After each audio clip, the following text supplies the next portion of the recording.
Hello guys and gals, and we are back to another episode. This should be episode 2. I don't have anything written on this pad, but I couldn't find my thing that had number 2 written on it. So anyways, I'm just using this blank tablet. This is part 2 of this particular franchise, this series of reading from the Little Giant Book of Whodunits by Conrad and illustrated by LaFleur. Anyways, we left off with a rather interesting one. Yeah, we left off with this one. The smuggler and the clever wife. But anyways, we are glad to just start this off right away. No need hesitating. And this is going to be the suicidal house guest. Dr. Paul Yancey tiptoed out of the sick room, closing the door behind him. Uncle Ben needs peace and quiet, he told his brother and sister-in-law. The flu has left him weak and depressed, but the old man should make a full recovery. Thank goodness, replied Fritz, with as much sincerity as he could muster. Uncle Ben has been staying with them ever since he got sick 2 weeks earlier. Every day, Fritz had to remind himself of the 30 million good reasons why he and Caroline had to be hospitable to the cantankerous old man. Call me if he gets worse, Paul said, as he left the house. Why can't Paul take Uncle Ben in? Caroline whined. Not for the first time. Very simple, Fritz explained. The nicer we are to the old buzzard, the more he'll leave us in the will. A minute later, they heard the television go on.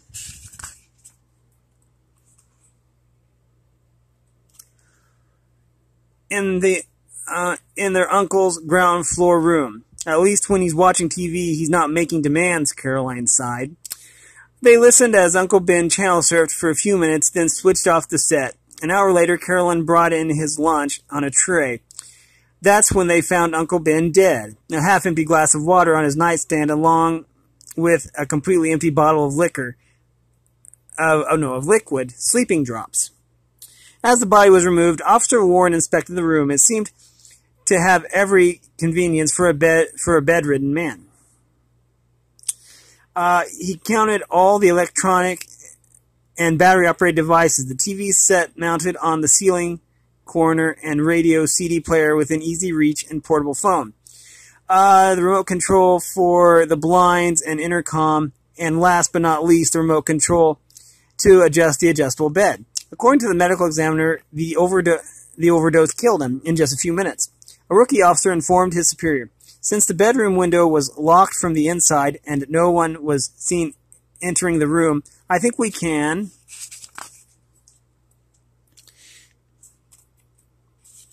Wait, what? That doesn't make sense.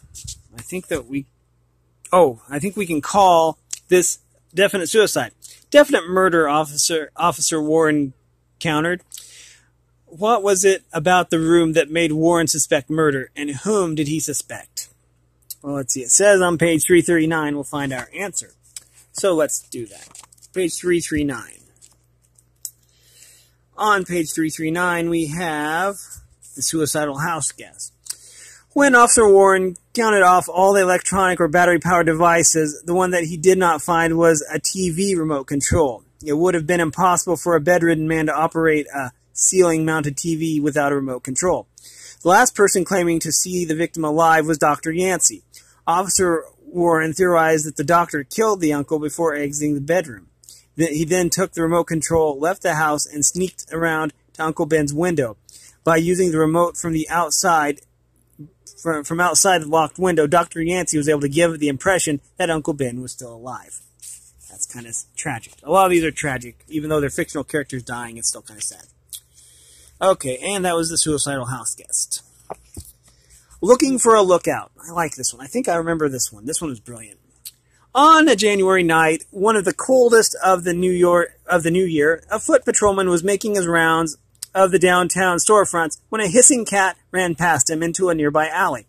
Officer Greeley glanced after it, and the beam of a roaming flashlight caught his eye.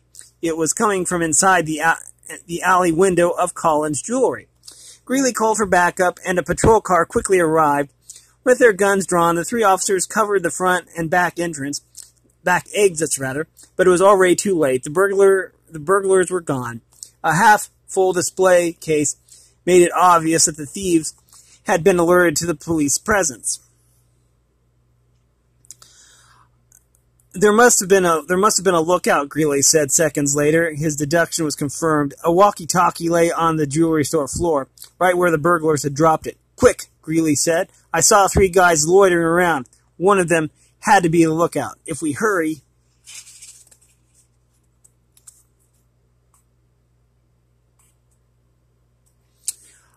The officers did hurry. They spread out over a 10-block radius of the deserted downtown and brought in 3 loiterers. Greeley remembered each one. I was waiting for a bus, the man with the white cane and dark glasses told them. I'm blind. I work as an accountant next door to Collins Jewelry. Tonight I stayed late working on taxes. I heard the usual street noise, but I obviously didn't see a thing. The second was female. My car broke down, she said, shivering in the frigid cold air. I got out to see where exactly I was. Then I called a garage on my cell phone. You can check my car. It still won't start. The third was a homeless alcoholic. He clutched a half-empty bottle of bourbon, the contents beginning to crystallize from the sub-freezing temperature. I was just minding my own business, he slurred, trying to find someplace warm to sleep.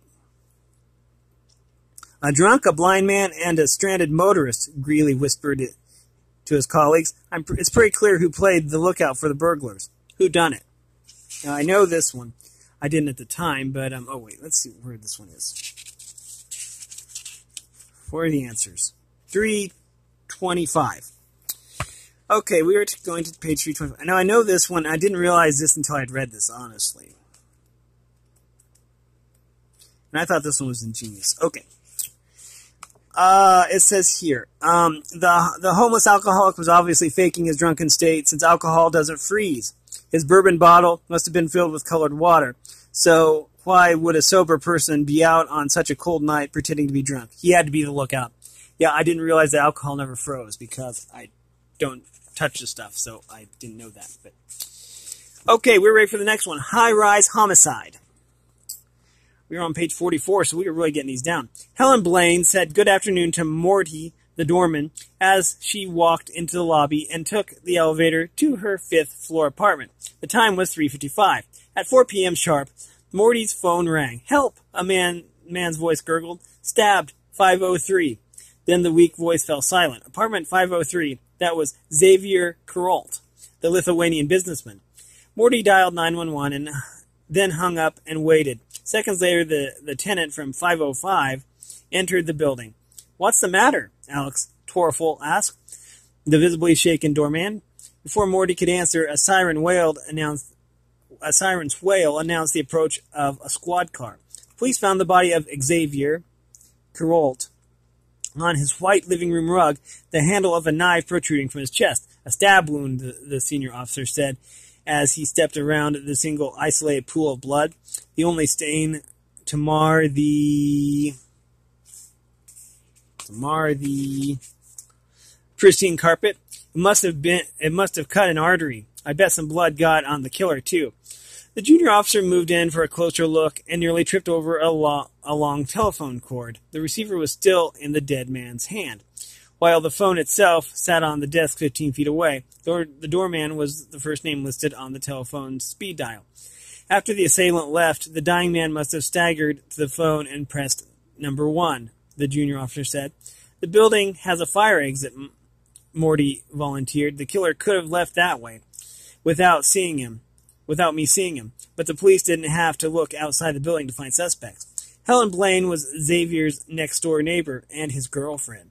When the police knocked on her door, she was just coming out of the shower.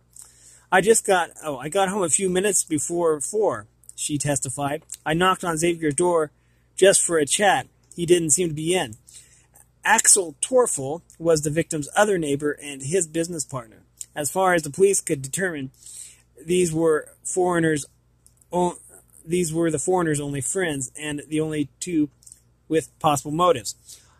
On whom did the police focus their investigation and why? Let's see. So the answer is on page 319. And I don't know this one. This one is confusing me.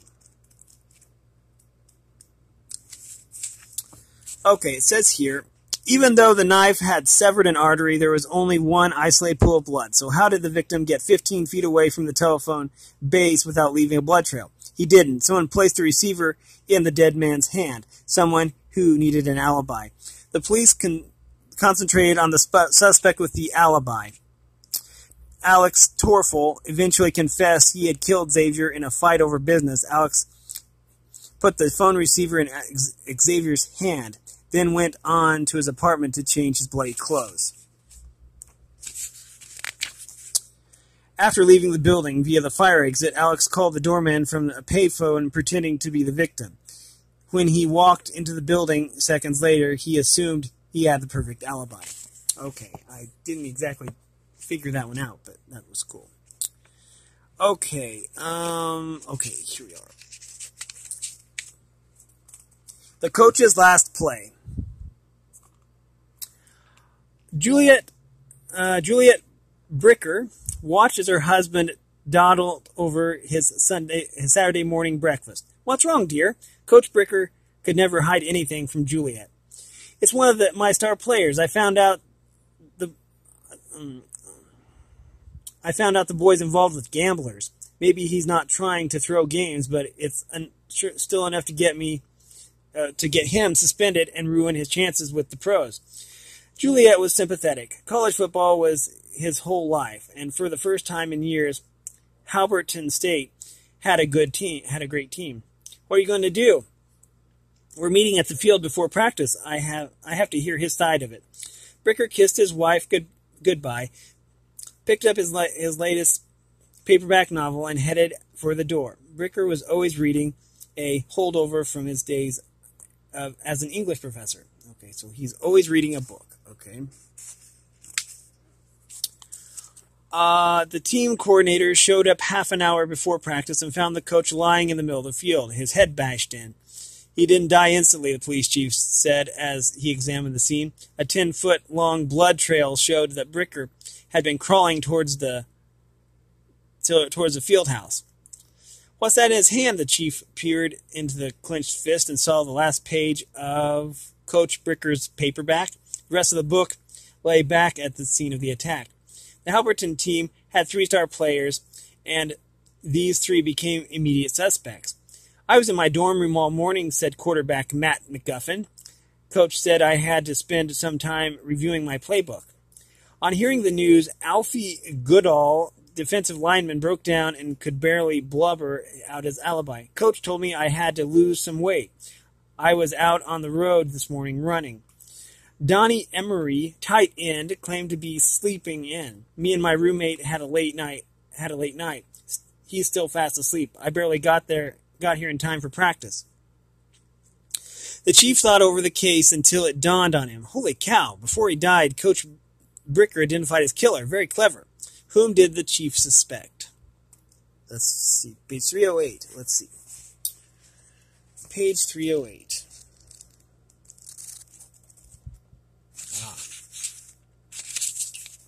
Coach's last play. I get it. It says, Coach Bricker survived long enough to try to identify his attacker. The only problem was that lying in the middle of a football field, he didn't have access to a pencil and paper. All that he had was his paperback novel. Thinking quickly, Bricker tore out the book's last page and kept it clenched in his hand. His killer would be identified by the last word on that page. The end. So I guess it was the tight end that did it. Okay, Suicidal house guest. Okay, we are ready for another one here. Long distance murder. Let's see what this is all about. Nurse Abbott had just received her regular 10 p.m. call from Melba, the daughter-in-law of her patient, multimillionaire John Cord. As usual, Nurse Abbott put the irritating woman on the speakerphone as she tried to straighten up the kitchen. "Yes, I gave him his 9:30 medication," Nurse Abbott sighed. "Yes, he's in the study having his tea. Is there anything else?" The conversation could go on for hours. "Jimmy," the nurse heard Melba shout to her husband. The annoying voice bellowed through the speakerphone. "Pick up the extension." "Didn't you have a question for Nurse Abbott?" The nurse sighed again. "Hello, Mr. Cord," she answered. A few more useless questions from John Cord's son, then tactfully found a way to hang up. Nurse Abbott finished her chore and then returned to the study. There she found the body of John Cord lying crumpled on the what? Oriental carpet. A breeze from the open French doors played through the scarf that was wrapped tightly around his neck. The police combed the crime scene and found no clue to the killer's identity. Even the study's extension phone had been wiped clean of prints. "When did you last see the deceased?" asked the homicide captain. "About 9:45, said Nurse Abbott. "I brought him his tea in the study. He was on the phone to his lawyer. Mr. Cord was always fiddling with his will. It got to the point where we no longer paid attention. I went to the kitchen to straighten up and wait for his daughter-in-law's call. It was just like any other evening." "Not quite," said the captain. He was examining the phone records that had just arrived via fax. Mrs. Cord telephoned from her home 30 miles away. "Yeah, so it had to be an intruder," Nancy Abbott theorized. "Maybe a burglar or a hired assassin. Mr. Cord had his share of business enemies." "No, I think it was someone a lot closer to home." "Whom did the captain suspect and why?" 324.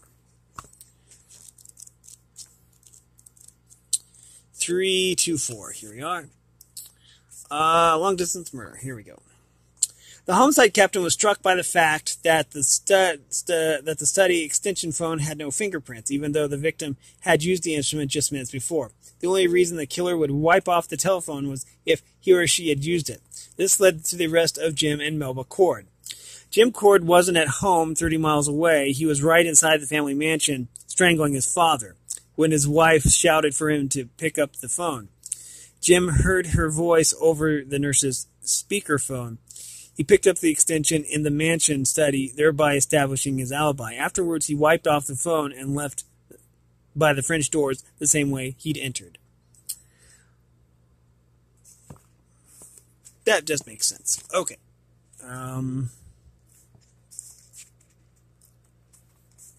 The Queen Glendora photos. "Your regular 2 o'clock appointment is here," came the secretary's voice over the intercom. Alicia Bonwit looked up from her cluttered desk. "What? Is it Wednesday already? I don't have time." Then she got a glimpse of her frazzled hair in the mirror. "Well, perhaps I'll make time. Send them in." The team trooped into the editor's office. Fernando, a blonde, clean-shaven hairstylist, Dodo, a tall, red-headed manicurist, and Mr. Mark, I wonder if that's like Markiplier, a distinguished gray-bearded, dressed designer. Okay, definitely not. Alicia pushed aside the stacks of work. "What a day," she exclaimed with a sigh, and delivered herself into their care. "I've been so busy, I haven't even looked at the Queen Glendora photos." Alicia pointed to an unopened padded envelope sitting among the editorial debris. "The paparazzi has been working overtime trying to catch a shot of the Albanian queen and her secret lover. Other magazines would pay a fortune for such pictures, but I got him, and I haven't had a free second to open the envelope. Oh well, first things first. What are we going to do with my hair?" For the next hour, the editor-in-chief of the fashionable tabloid Scoop Weekly allowed herself to be pampered. She gossiped, looked at fabric samples, and watched as her hair and nails were returned to their usual luster. It was only after the entourage had left that she noticed the missing envelope. The Glendora photos, Alicia shrieked, and immediately rang security.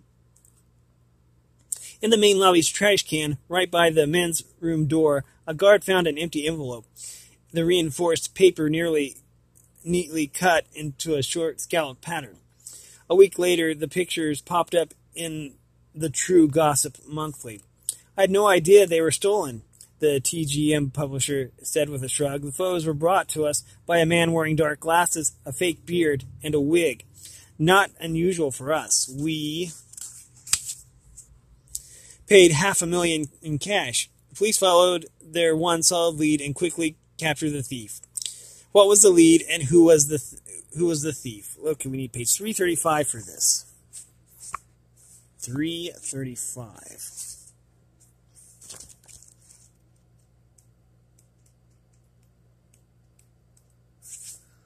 The Queen Glendora photo. The row of scalloped cuts on the envelope indicated a pair of nail scissors. Since the thief cut open the envelope before leaving the office building, this clue pointed to the only person carrying such scissors as part of the regular equipment, the manicurist. Dodo was arrested along with her boyfriend, Bart, who had arranged the sale to True Gossip Monthly. Next we have the Dirty Cop. For 6 months, the dirty cop had been leaking information to the mob. The officer, Bill Brady of Internal Affairs, was going to catch him tonight. According to Brady's sources, Carmine Catrone, a mob boss, was scheduled to meet the dirty cop in Hannibal's, an out-of-the-way tavern. Brady arrived at Hannibal's wearing a wig and false mustache. A familiar face was already on the premise. Marjorie Pepper, a desk sergeant from the 4th Precinct. Brady watched as Marjorie ordered a drink, then lifted her left arm and checked her watch. Was she waiting for someone? Seconds later, another familiar face entered, this time from the direction of the restrooms. It was Adam Paprika of the Special Vice Unit. As Adam used his right hand to zip up his trousers, Brady noticed the diamond pinky ring. It reminded him of Carmine Catrone's pinky ring. Then came a third familiar face, Rookie Patrolman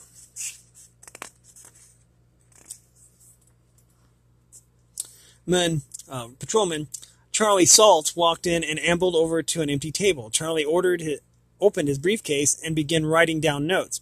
When the young officer lifted his left hand to call over the waitress, Brady saw the glint of a gold fountain pen. Very expensive. Brady had never counted on more than one officer showing up.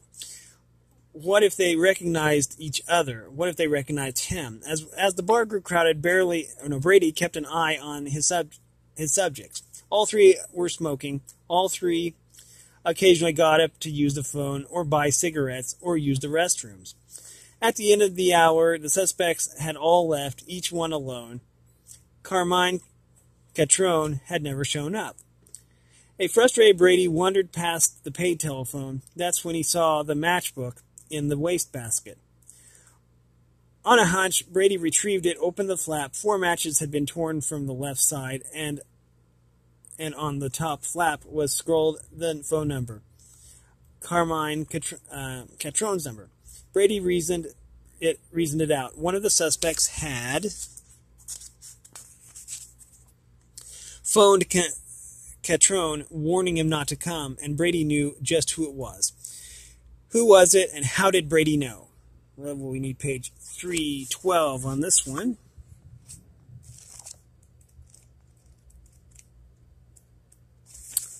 The Dirty Cop. Officer Brady had observed the suspects well. Marjorie, for example, was right-handed, as indicated by the watch on her left wrist. Adam's use of the right hand to zip up his trousers indicated the same thing. On the other hand, literally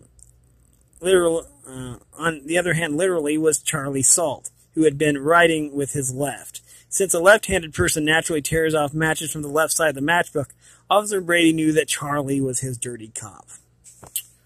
Okay, then. We'll read one more. These are fun. The Stolen Cleopatra.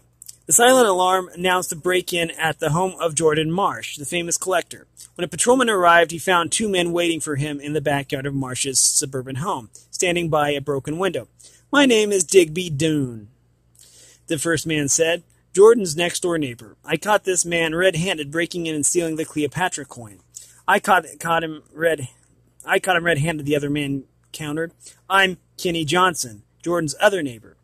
"One at a time," the patrolman said. "Mr. Doone?" "Jordan's been away for a month," Digby explained. "He gave me house keys and the alarm code. Every 5 days I go into water plants. I was just about to do that this afternoon. I was in the process of unlocking Jordan's front door when I looked in, Kenny was in the living room taking a small plastic frame from a display cabinet. It was Jordan's prized Cleopatra coin. Kinney saw me and rushed out into the kitchen. I raced around the house and caught up to him in the backyard. That's a lie, Kinney said. I was in my second-floor office when I heard the sound of breaking glass. I looked out. Digby was in Jordan's yard by the kitchen door. He must have had just broken a window pane. In his hand, I could see the plastic holder for the Cleopatra coin. I raced downstairs and surprised him before he could leave the yard. He must have gotten in with his key, stolen the coin, and faked the break-in to throw off suspicion. The patrolman entered Jordan Marsh's house and found an empty spot on the display cabinet by the doorway of a sunlit kitchen. The sunlit kitchen. He examined a potted plant. The soil was dry, and the lush, long leaves were bent towards the darkened living room. Re-emerging into the yard, he found the morning rain had left muddy patches. Rows of brown footprints trailed across the flagstone. Both men insisted on being searched, but the patrolman refused. I don't need to search anyone. I know which one of you is lying. Who done it, and where was the coin hidden? Okay. 337.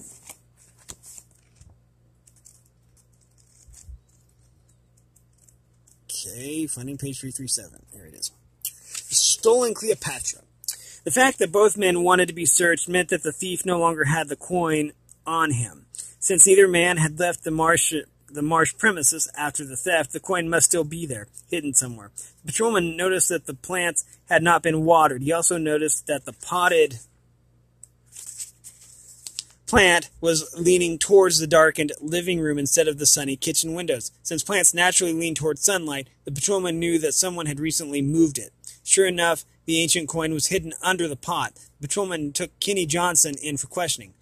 In Kinney's statement, he said that Digby was holding the coin after leaving the house. This was obviously a lie. And we will pick this up in part 3.